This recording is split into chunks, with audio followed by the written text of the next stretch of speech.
I've recently made a community tab poll asking what video idea my subscribers most wanted, and this idea won by a long shot, so here it is. So whenever people recommend visual novels, they tend to be a lot of the similar recommendations, even when limited by genre. Don't get me wrong, popular visual novels get popular for a reason, and I can see why some tend to be recommended more often than others. But in this video, I'm going to be recommending 10 visual novels that I personally think are underrated, whether it's due to how old it is or how overlooked it is relative to similar visual novels of a certain developer or genre. The first visual novel I'll be talking about is Deardrops, developed by Overdrive. So Overdrive has made quite a number of visual novels before they closed shop. That said, Overdrive visual novels in general tend to not be talked about much in the West, Deardrops especially so. Compared to other Overdrive visual novels, Deardrops is the closest to a standard lighthearted moege or karage. However, it still has some solid character development and drama, mostly in Riho and Kanade's routes. One thing that stood out to me in particular about Deardrops is it's one of the few lighthearted-ish visual novels to have several actual adult-age major characters. In particular, Gonda is somewhere between 30 to 40 years old or so, and is not treated like a joke side character. In fact, in one route, he has some of the most feelsy moments in the whole visual novel. Deardrops, in my opinion, was the first Overdrive visual novel to actually have its band themes actually be pretty consistently interesting. You very barely see the typical school slice of life in visual novels, that's for sure. Currently, the only way to buy the English translated version of Deardrops is through Manga Gamer's store. The second visual novel I'll be talking about is HaremKingdom, developed by SME. HaremKingdom was kind of a shock release by Shirobune, considering that Nekonyan was the one releasing every SME visual novel in English up to that point. Another factor that might turn people off from HaremKingdom is that unlike previous SME visual novels, it's both an isekai and a full harem romance, two things that are rare in moege separately, let alone put together. I'll admit, even I was hesitant to read this visual novel purely because I'm not really a fan of those two genres. However, after I actually read HaremKingdom, I was more than pleasantly surprised. If you've read any SME visual novel, they are all about goofy, over-the-top comedy, and in my opinion, HaremKingdom is arguably the funniest SME visual novel to date. HaremKingdom being an isekai actually made SME's classic humor more varied since we weren't limited to standard real-life scenarios. I figure people who don't like harem romances may be put off by this visual novel, and I can't blame them, I was too. However, one thing I tend to like about SME visual novels is that they actually have pretty wholesome romance interactions, and I feel like they actually still did that surprisingly well in HaremKingdom. The reason the main character needs a harem is silly Nukige level cheesy stuff. But unlike many Nukige main characters who would likely brute force their harem to like them, this main character acts more like one from other SME visual novels. He has his goofy humor, but more importantly, he actually treats the girls very well and does a good job actually making sure all 5 girls actually consent to liking him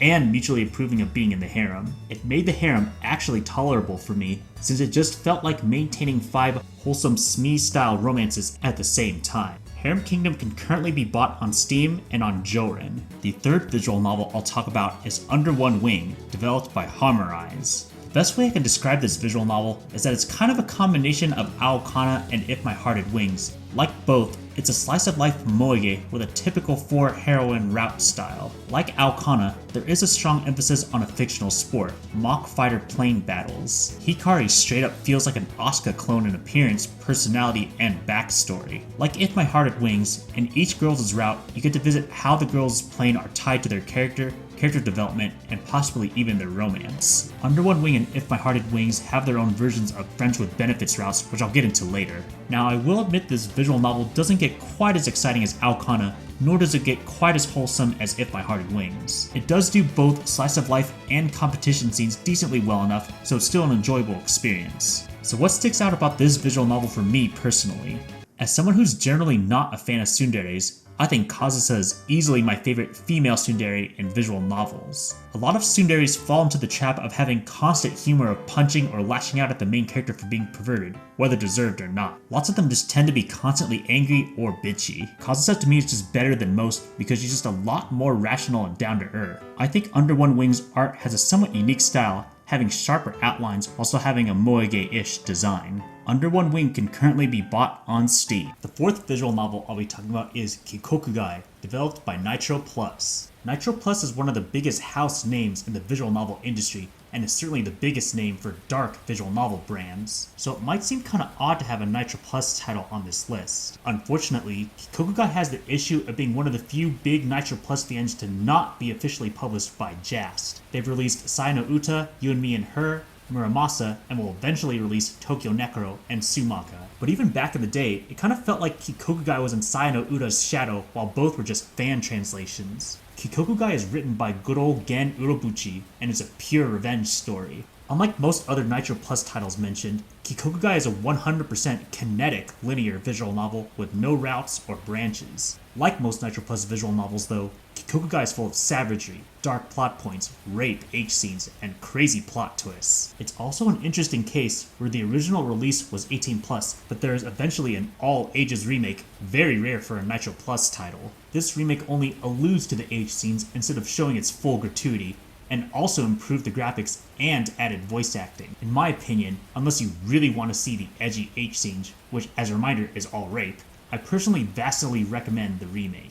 Thankfully, both versions have a fan translation patch, so you're not forced to pick one. The fifth visual novel I'll be talking about is Chihiro Himukai Always Walks Away, developed by Smile. So while this visual novel wasn't developed by SME, the scenario writer worked on some SME visual novels like Futuraba, Making Lovers, Sugar Style, and Harem Kingdom. Chihiro's humor style isn't nearly as goofy as those, but it still has decent enough comedy while still maintaining the wholesome. So two things stick out about this visual novel. One, it's actually a short linear one heroine moe nukige. Two, the premise is essentially a relationship that starts off as friends with benefits, and the starring couple are actually adults. So I've read a few other visual novels that have a route with friends with benefits relationships, including Ageha from If My Heart Had Wings, Nahoko from Under One Wing, and Raiha from Marshmallow All the Way Home. Unfortunately, all three of those routes were by far the most disappointing in their respective visual novels, at least for me. Thankfully, Chihiro Himukai Always Walks Away easily has my favorite friends with benefits visual novel story to date. So what makes it good for me? For one, since both characters are both working adults, I thought the friends with benefits situation actually made sense, unlike the other three routes I previously mentioned, where they just kinda happened for silly reasons. A reason I did not like those previously mentioned friends with benefits relationships was due to the terrible lack of communication between the couples, which you would think would be important in a real friends with benefits relationship. I suppose with Chihiro, both characters are adult age, and while there are still some doubts, it felt like the communication between them was infinitely better, which led to a lot less stupid drama. This visual novel may be short, at roughly 5 hours average, but if you're looking for a linear visual novel with a wholesome adult age relationship, I highly recommend this visual novel. You can get it on Steam and Joren. The sixth visual novel I'll be talking about is Swan Song, developed by Flying Shine. So if you've read Kira Kira or Musicus by Overdrive, you'll notice the scenario writer is exactly the same. While Kira Kira and Deardrops have some melancholic themes, Swan Song is straight up depressing, or one might call an utsuge. The premise and structure of the visual novel is quite unique. It starts off with the main cast stranded in a city after an earthquake during a snowy Christmas, where they and a lot of the other characters are struggling to survive. The visual novel can get quite dark and dramatic, but it doesn't do so with the typical big sudden plot twists like many stories do. A lot of the darker themes have some build-up, and in fact, the beginning, despite its melancholic nature, is for all things considered kinda wholesome, with the 6 main characters getting to know each other and doing what they can to help each other survive. While the visual novel is technically a linear story, it actually has a whole bunch of bad ends, and has 2 different full endings. This visual novel is pretty unique in that it switches perspectives pretty often, and has no real one true protagonist. A lot of the characters are not tropey at all, and feel like real people. In fact, even with a few characters who get darker development, you can actually see how they become the way they do, and don't just simply get surprised, cheesy, crazy shonen anime villain rants and stuff. I thought the drama for the most part is well executed, and it honestly surprised me it's not constantly one of the most recommended drama-oriented visual novels for how gritty and real it gets while being decently well paced. I'm guessing it's partially due to it being stuck as a fan translation, so the main way to support it is to buy it off as Japanese storefront like DL Site or DMM. The 7th visual novel I'll talk about is Ninki Seiyuu, How to Make a Pop Voice Actress, developed by Mint Cube. Ninki Seiyuu to me is proof you can still have a high school age slice of life visual novel actually be unique and interesting by focusing on a specific theme. In this case, it focuses on the three main heroines and how they fare in the world of voice acting in Japan.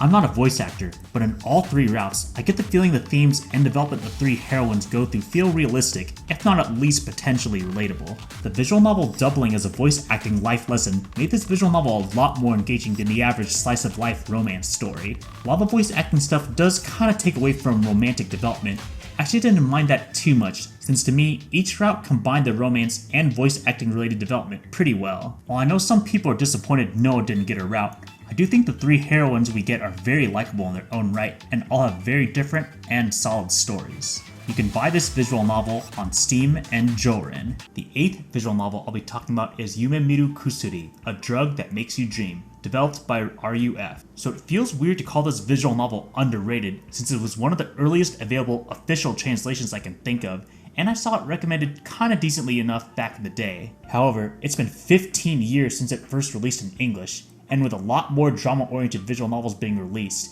it feels like this visual novel isn't recommended nearly as much and is largely forgotten. I still personally consider it a very solid, unique, drama-heavy story. Yume Miru Kusuri is a visual novel with only 3 heroines. However, all 3 of them have very specific psychological issues, one with bullying, one wearing a fake confidence mask, and another basically always being high. The visual novel does have some humor, mostly in the common route and sprinkled throughout some of the heroine routes. However, make no mistake, this is definitely a psychological drama visual novel at its core. Some of the heroines' reveals and actions get surprisingly dark, and in my opinion, a big step up over the average serious theme you see in modern visual novels. I think the pacing of each route is solid, and all of them have very unexpected twists or endings. Currently, you can get Yume Miru Kusuri on the JAS store. The 9th visual novel I'll be talking about is Fashioning Little Miss Lonesome, developed by Kamiya 8. 18+ otome visual novels are an interesting rarity, and Fashioning is one of the few that actually has an English translation. However, it feels like this visual novel is kind of ignored by the otome community,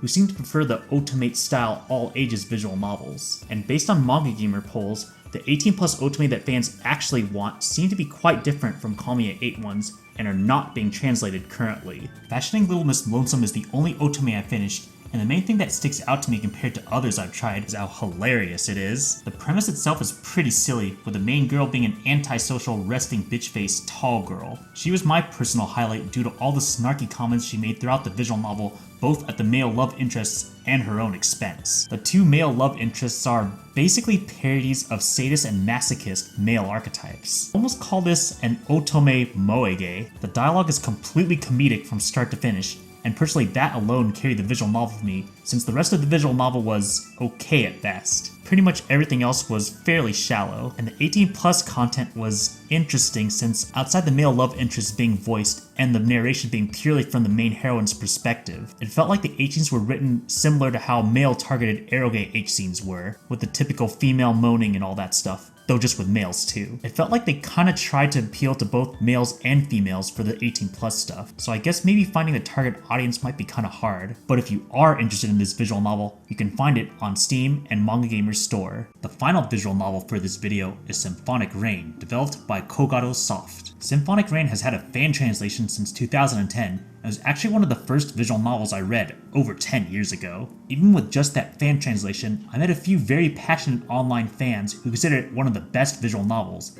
and the Steam official translation released in 2017 helped make it a lot more accessible for the average person. However, I still personally think it's one of the most criminally underread visual novels ever, and still one of my personal top favorite all ages only visual novels easily. The best way I can describe this visual novel is that it's kind of like a key visual novel, but with a lot less goofy humor in the common route. So basically, a slice of life drama. The common route and the start of the harem routes usually start a little slow, but have decent character interaction and build-up. Once you reach the climax of each route, I'm just gonna say you're gonna be very glued to your seat. An interesting thing about this visual novel is that it actually has a music minigame. The amount of times you win certain songs determines the ending you get in almost all of the routes. Thankfully, there are difficulty modes that you can change during your read-through, but even better, if you don't want to play this music minigame and just want to read the story, there is a setting that has you auto-win each music minigame so you get the best ending for each route. As for why this music minigame even exists, the setting of the visual novel actually takes place in a specialized music school.